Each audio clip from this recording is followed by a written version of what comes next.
Ini yaitu langkah identifikasi awal. Identifikasi awal ini identifikasi masalah ya.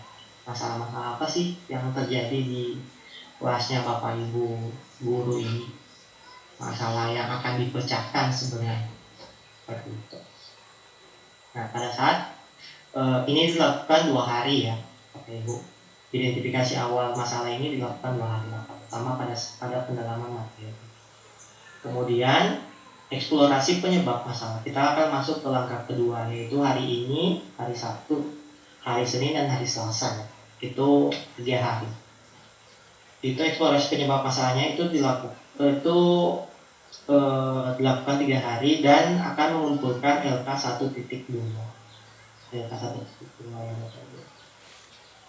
nanti di LK 1.2 ini kita bisa lihat sini, kalau Bapak Ibu bisa lihat bahwa eksplorasi penyebab masalah ini harus dilakukan dilihat dengan mengumpulkan masalahnya apa, kemudian dengan melihat kajian literatur nanti di hari Senin akan dijelaskan, kemudian akan ada wawancara. Bapak Ibu harus melakukan wawancara kepada guru-guru teman sejawat, masalahnya ini kenapa terjadi. Kemudian ada juga kepala sekolah, kemudian ada juga tenaga ahli. Jadi ini wawancaranya dilakukan. Kalau memang Bapak nanti bisa dilihat ya, nanti bisa ini dilakukan di hari yang ketiga.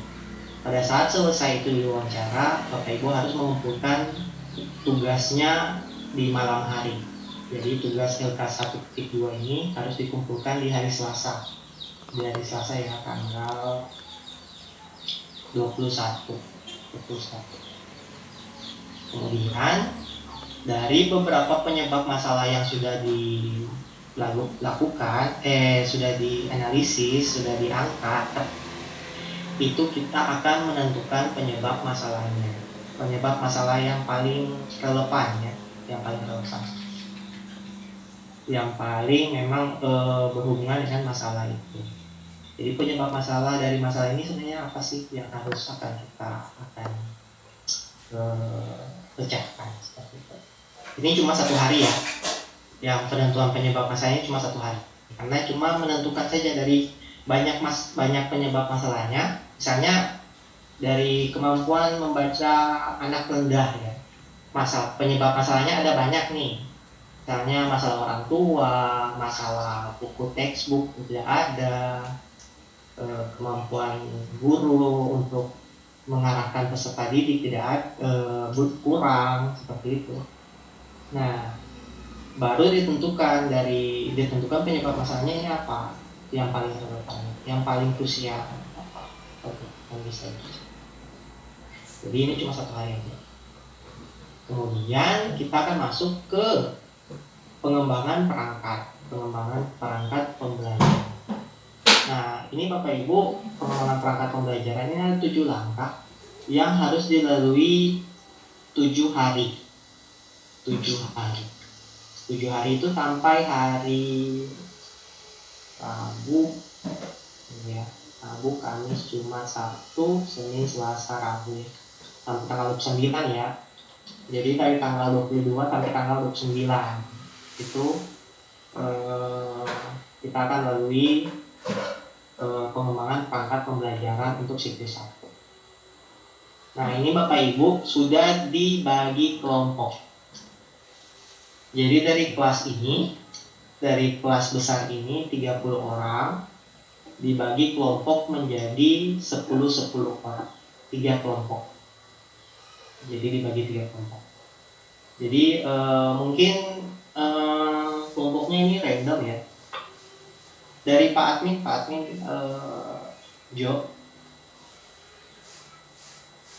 Jo.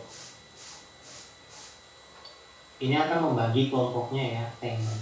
Nah, dari pembagian kelompok tersebut 10 orang harap ditentukan ketua-ketua kelompoknya. Kalau memang sudah ditentukan ketua kelompok, nah ini akan berjalan dengan 1 guru pamong dan 1 dosen yang berbeda.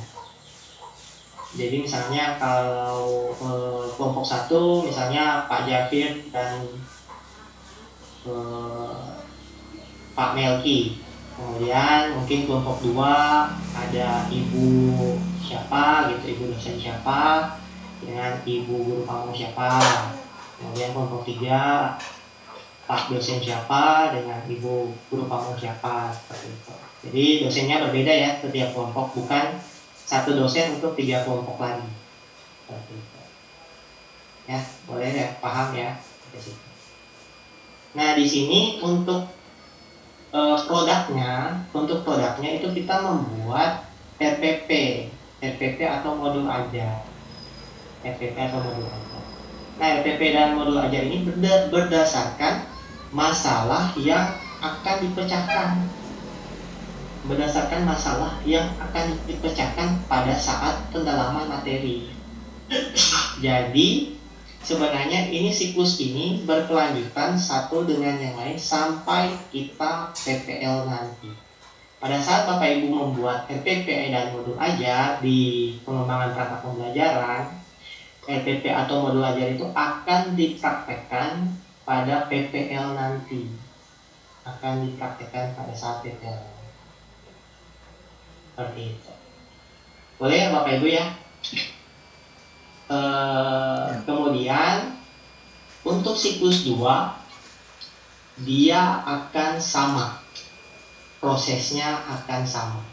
Jadi kita pendalaman materi lagi, ada masalah lagi yang diangkat mungkin, kemudian kita pengembangan perangkat lagi, kemudian kita PPL kan lagi. Seperti itu. Nah, boleh paham sampai sini? Ada pertanyaan kah?